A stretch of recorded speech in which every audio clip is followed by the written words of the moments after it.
السلام علیکم۔ اس وقت ہم ایک ایسے شخص کے مقبرے پر موجود ہیں جسے 3 ملکوں یعنی ہندوستان، بنگلہ دیش اور پاکستان، ان 3 ملکوں پر وزیر اعظم کے طور پر کام کرنے کا موقع ملا۔ بعد میں لاہور کے گورنر بھی بنے۔ ان کی ابتدائی زندگی کے بارے میں تھوڑا سا جانتے ہیں۔ مرزا ابو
السلام علیکم۔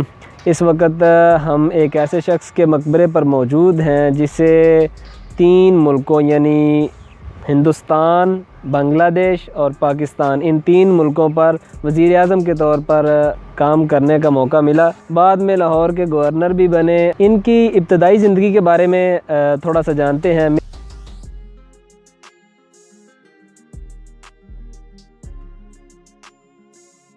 مرزا ابو الحسن 1569 عیسوی کو ایران کے شہر قندھار میں پیدا ہوئے اور حالات کے پیش نظر ان کو ہندوستان کی طرف ہجرت کرنا پڑی۔ جب وہ ہندوستان پہنچے تو ان کے جو والد تھے مرزا غیاث بیگ، ان کے مغلیہ دربار کے اندر کچھ روابط تھے، ان کو استعمال کرتے ہوئے انہوں نے اپنی جگہ مغل دربار کے اندر بنائی، اور آہستہ آہستہ چلتے چلتے پھر جب نور جہاں کی شادی شہنشاہ جہانگیر کے ساتھ ہو گئی تو نور جہاں چونکہ ان کی بہن تھی تو پھر ان کی قسمت کے دروازے جو بند تھے وہ بھی کھلنا شروع ہوئے، اور یوں ان کی ترقی کا سفر شروع ہوا، اور ترقی کرتے کرتے یہ وزیر اعظم کے عہدے تک پہنچے، لاہور کے گورنر بھی رہے اور سپہ سالار بھی رہے، یعنی چیف آف آرمی اسٹاف بھی رہے۔ تاج محل آگرہ کو تو آپ سب لوگ بخوبی جانتے ہوں گے۔ تاج محل آگرہ بیسیکلی جس کے لیے بنایا گیا وہ ان کی بیٹی تھی، یعنی ممتاز محل۔ نور جہاں ان کی بہن تھی جو کہ جہانگیر کی بیوی تھی۔ مقبرے کی اگر موجودہ صورتحال کو دیکھا جائے تو اس کے اوپر ابھی صرف اینٹیں اور اینٹوں کو جوڑ کر رکھنے والا مٹیریل ہی موجود ہے، اس کے علاوہ اس کے اوپر کوئی کسی قسم کا قیمتی پتھر نہیں۔ تو مقبرے کی یہ حالت کس طرح سے ہوئی وہ تھوڑی سی ریسرچ کے بعد، اور یہاں پہ انٹرنس پہ جو بورڈ لگا ہے اس کے اوپر بھی انہوں نے لکھ رکھا ہے۔ اگر آپ مزید جاننا چاہیں تو ویکیپیڈیا پر بھی موجود ہے۔ سکھ مہاراجہ رنجیت سنگھ، پنجاب پر جب رنجیت سنگھ کا قبضہ تھا تو اس وقت رنجیت سنگھ نے اس مقبرے سے جتنا بھی ماربل تھا، قیمتی پتھر تھا، وہ سب یہاں سے اکھاڑ کر تو جو ان کا سکھوں کا گولڈن ٹیمپل ہے وہاں پر یوز کیا انہوں نے۔ ابھی جو صرف قبر ہے، قبر کے اوپر جو پتھر لگے ہیں وہ صرف موجود ہیں، وہ بھی اس لیے موجود ہیں کیونکہ ان کے اوپر جو پتھر لگا ہے اس کے اوپر اللہ، محمد اور قرآنی آیات لکھی ہیں، چونکہ وہ ان کے کسی کام کے نہیں تھے تو وہ نہیں وہ لے کر جا سکے۔ اس کے علاوہ جتنا بھی پتھر تھا، جو بھی تھا، وہ سب جو ہے وہ سکھ اتار کے لے گئے۔ تو ابھی اگر موجودہ صورتحال کو دیکھا جائے تو صرف ایک پتھر کا ڈھانچہ کھڑا ہے۔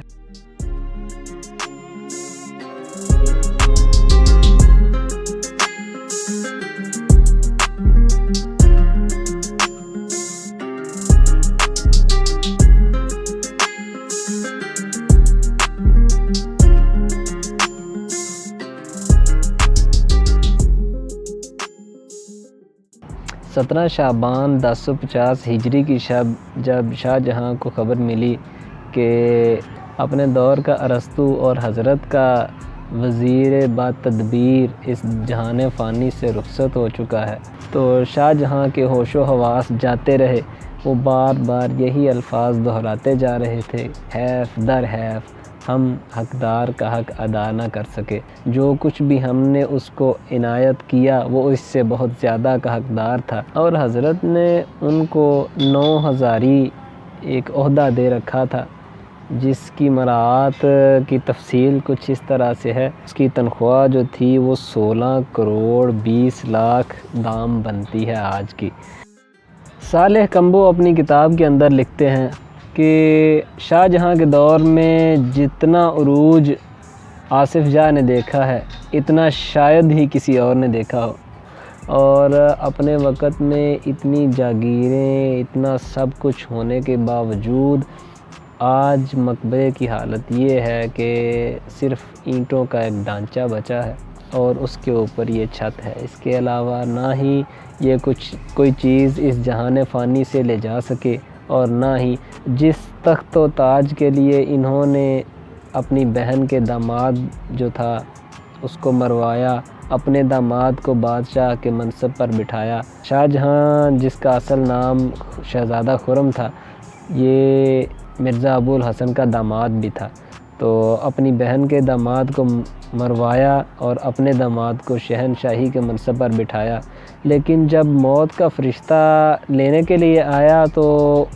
نہ ہی اس نے شاہ جہاں جو کہ اس وقت انہی کے ہاتھوں سے بادشاہ بنا تھا، نہ ہی وہ کام آ سکا۔ اور یہ سب چیزیں ایک طرح سے آزمائش ہیں لوگوں کی، کہ کون اللہ تعالیٰ کا فرمان بھی ہے کہ میں بندے کو رزق دے کر بھی آزماتا ہوں اور لے کر بھی آزماتا ہوں، طاقت دے کر بھی آزماتا ہوں اور طاقت لے کر بھی آزماتا ہوں۔